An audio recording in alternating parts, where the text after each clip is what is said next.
आप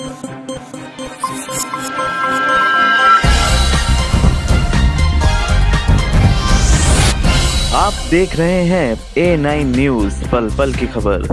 लोहिया मानव कल्याण ट्रस्ट, श्री राम बालाजी धाम बाबा नीम करोली आश्रम ट्रस्ट, लाला Om Prakash Agarwal memorial trust एवं श्री राम कथामृत महोत्सव समिति के तत्वाधान में बुद्धि विहार पम पूज्य श्री रमेश भाई ओझा जी ने राम कथा में षष्ठम दिवस में कथा व्यास जी के मुखारविंद से कहा कि राजनीति 4 चरण पर खड़ी होती है, साम दाम दंड भेद, और राम राज्य में सिर्फ 2 दंड थे, दंड और भेद नहीं थे। दंड तो केवल दंडी सन्यासियों के पास होता था, क्योंकि कोई अपराध करता ही नहीं था, इसलिए दंड की जरूरत ही नहीं थी।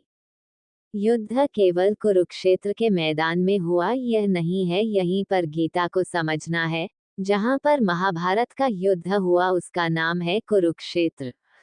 मनुष्य जब से पैदा हुआ तब से कुरु कुरु सुनता है। ये हमारा शरीर जब से हमें मिला तब से कर्म जुड़ा है। किसी भी देहधारी के लिए एक क्षण भी बिना कर्म के रहना संभव नहीं है, और हर कर्म संघर्ष है। जब हम रात को सोते हैं वो भी कर्म है, क्योंकि जब हम सोएंगे नहीं तब तक जागेंगे नहीं। 18 घंटे जागने के लिए 6 घंटे सोना आवश्यक है। ये जो हम सांस ले रहे हैं ये भी एक संघर्ष है, ये भी युद्ध है। हर क्षण हो रहा है। भूख एक रोग है और अन्न उसकी औषधि है। जिंदा रहने के लिए खाना आवश्यक है और थक गए तो सोना अवश्य है। भगवान कहते हैं, मेरा स्मरण करते हुए जीवन का युद्ध कर। जब कोई भगवान को साथ लेकर युद्ध करता है तो उसको सफलता अवश्य प्राप्त होती है। कृष्ण तो सबसे जुड़े हैं, पर हमको कृष्ण से जुड़ना होगा। परमाणु शस्त्रों का सबसे श्रेष्ठ प्रयोग यह है कि उसका प्रयोग ही नहीं किया जाए।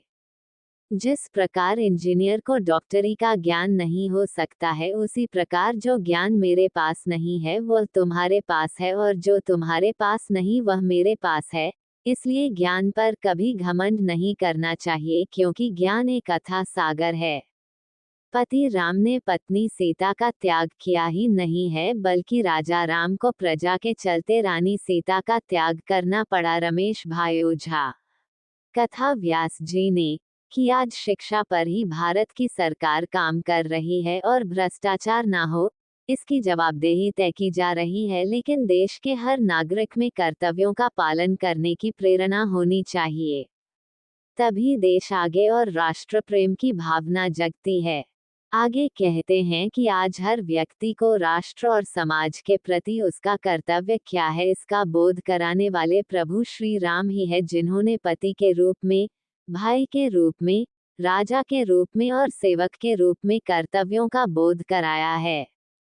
कथा व्यास कहते हैं कि किसी के प्रति भी आप निर्णय करने वाले ना बनो, जजमेंट करने वाले ना बनो, बल्कि उसे प्यार करो, तभी उसका प्रेम भी आपके प्रति जागृत होगा।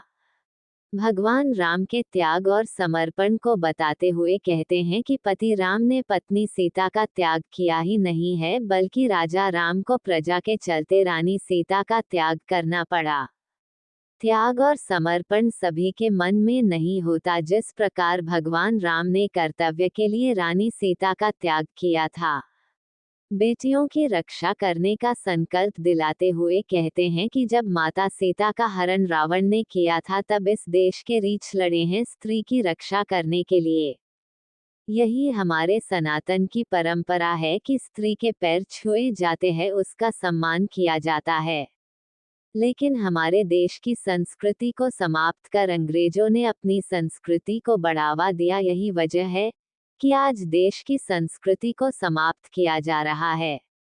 हम राम को नहीं पूछते, राम के उन गुणों को पूजते हैं जो राम कथा हमको ये समझता है कि चरित्र निर्माण कैसे करना चाहिए। जब तक भीतर से मनुष्य नहीं बदलेगा तब तक कानून चाहे कितना बदल दो, व्यवस्था कितनी बदल दो, परंतु निर्भया जैसे कांड होते रहेंगे। श्री राम के चरित्र को जानने की दिव्य कथा है, रामचरितमानस है। कथा व्यास कहते हैं कि रामचरितमानस को पढ़ने और सुनने का महत्व यही कि मनुष्य को उन गुणों को अपनाना होगा। उन्होंने कहा कि जिन भगवान श्री राम के चरित्र को माता कैकेयी भी कहती है, क्या राम तुमसे कभी अपराध नहीं हो सकता?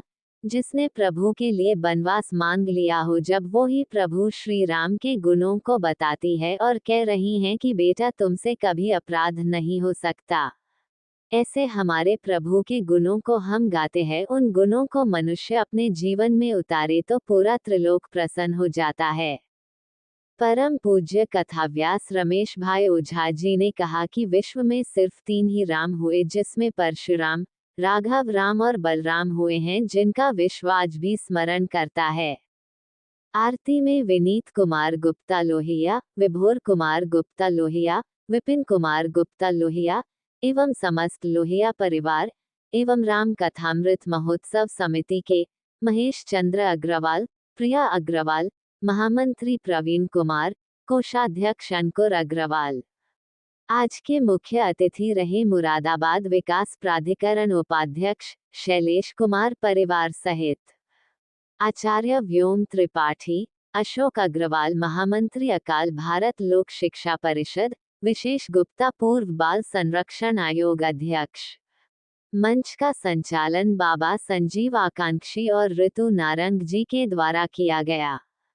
कथा में उपस्थित रहे श्रीमती अवधेश लोहिया, श्रीमती कुमकुम गुप्ता, नयन तारा गुप्ता, शिखा गुप्ता, भारती गुप्ता, अनुभव लोहिया, अनमोल लोहिया, आकर्ष लोहिया, अनिल कुमार शर्मा, विवेक शर्मा, अजय नारंग, शुभम भारद्वाज, ज्ञानेंद्र शर्मा, राम रतन शर्मा, राजेश सक्सेना, गौरव अग्रवाल, पंकज सक्सेना, जयदेव यादव, विनोद राय, परेश सक्सेना, राकेश गुप्ता, शैलेंद्र प्रकाश गुप्ता, श्याम सुंदर गौड़, सचिन गुप्ता, विनीत गुप्ता, राकेश अग्रवाल, प्रदीप शुक्ला, अजय नारंग, विपिन कुमार, सुमित शर्मा, ज्योति बंसल, हरि गोपाल शर्मा, शशि अरोड़ा।